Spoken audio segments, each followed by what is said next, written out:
सभापति महोदय, आज का दिन वह ऐतिहासिक दिन है जिस दिन आज संविधान में एक असाधारण परिवर्तन हो रहा है। इतिहास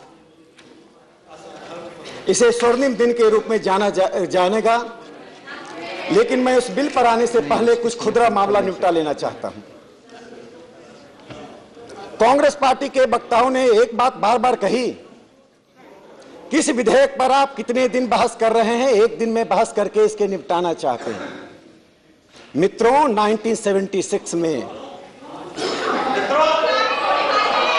आप कृपया शांति, आप बताएं। 1976 में आप चेयर की ओर देखकर संबोधन अपना दें। आप चेयर की ओर देखें।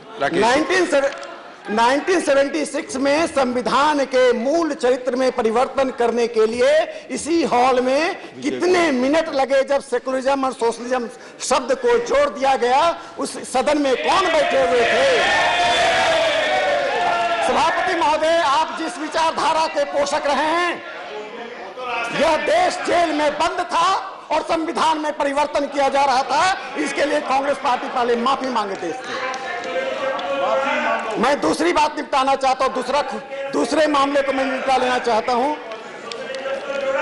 जिस पार्टी से संजय सिंह जी हैं और जिस पार्टी की तरफ से बोल रहे थे, मैं उम्मीद करूंगा कि अगले चुनाव में आम आदमी पार्टी दलित व्यक्ति को मुख्यमंत्री पद के उम्मीदवार के रूप में प्रस्तुत करेगी। और संजय सिंह जी का यह क्या कथन, कृपया संजय जी अपनी सीट पर बैठे, आपकी कोई बात रिकॉर्ड पे नहीं जाएगी। आप बोले, आपकी बात ही रिकॉर्ड पे जाएगी। दूसरी बात मैं कहना चाहता हूं, आप संजय जी कृपया अपनी जगह बैठे। सिब्बल साहब आज सदन में नहीं है। 3 मिनट में अपनी बात कहनी है, आप कृपया खत्म करें। इधर देखिए। सभापति महोदय, मैं बोल नहीं पा रहा। हाँ बोले, आप बोले। मैंने कभी टोका टोकी नहीं की किसी के लिए। बोले आप 2 मिनट ले चुके हैं, सिर्फ 3 मिनट आपके पास बाकी है, सिर्फ 3 मिनट। राज्यसभा में कृपया बैठे। कोई दलित नहीं लाए। मैं एक बात कहना चाहता हूं, जो मूल प्रश्न है कि संविधान संशोधन का आधार क्या है, मैं उस पर एक टिप्पणी करना चाहता हूं। हमने आर्टिकल 15 को कोट किया, हमने आर्टिकल 16 को कोट किया, उसके प्रावधानों को कोट किया। लेकिन यदि संविधान को आप सचमुच में जानना चाहते हैं तो संविधान सभा की बहस के आईने में ही देखना पड़ेगा। आखिर 15 और 16 कैसे आया, ये प्रावधान कैसे आए, उसका एक मूल कारण है। संविधान सभा में 2 शब्दों पर बहस हुई थी। वो 2 शब्द थे डिफरेंसेज एंड डिसएडवांटेज, और इस पर घंटों नहीं दिनों बहस हुआ। डिफरेंसेज का क्या मीनिंग है, डिसएडवांटेज का क्या मीनिंग है। तो संविधान सभा में एक बात आई कि डिफरेंसेज का मतलब है socio cultural differences that can be overcome. लेकिन जो डिसएडवांटेज है सभापति महोदय, वो हिस्टोरिकली इन्फ्लिक्टेड डिसएडवांटेज है। वह ऐसा डिसएडवांटेज है जिसके लिए उनको प्रोटेक्शन के लिए आवश्यकता है। इसलिए संविधान सभा के तहत जो संविधान में बात आई, उसमें शेड्यूल कास्ट, शेड्यूल ट्राइब को, ओबीसी को बाद में हम जब जोड़ते हैं तो वो डिसएडवांटेज कैटेगरी में आता है। आज मैंने कहा यह असाधारण है, उसका बड़ा कारण है। संविधान सभा ने जब सोशियो कल्चरल डिफरेंसेज की बात कही और 1976 में आपने सोशलिज्म शब्द को जोड़ा। सोशियो कल्चरल डिफरेंसेज में वेल्थ का डिफरेंसेज, स्टेटस का डिफरेंसेज, डिग्निटी का डिफरेंसेज, इन तीनों चीजें मिसिंग थी। आज नरेंद्र मोदी जी की सरकार ने इन तीनों चीजों को जोड़कर उस डिफरेंसेज को संविधान सभा का हकीकत बनाकर गरीबों के दरवाजे तक इस विधेयक को ले जाने का काम किया। मैं अब दूसरे मुद्दे पर आना चाहता हूं। एक बहुत महत्वपूर्ण मुद्दा है। राम गोपाल जी और सतीश मिश्रा जी के वाणी में पता नहीं साइकिल के नीचे हाथी आएगा कि हाथी के ऊपर साइकिल जाएगा, मुझे मालूम नहीं।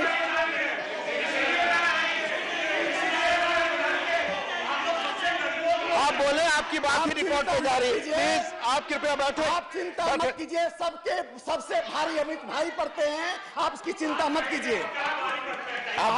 मैं 2 बातें कहना चाहता हूं। आपके पास 2 मिनट सिर्फ समय है। आज राज्यसभा में धर्म के आधार पर आरक्षण की मांग करके इस देश में आजादी के पहले की जो सांप्रदायिक राजनीति थी उसे जीवित करने की कोशिश दोनों नेताओं ने की है। सभापति महोदय, मैं 3 लोगों का नाम लेना चाहता हूं।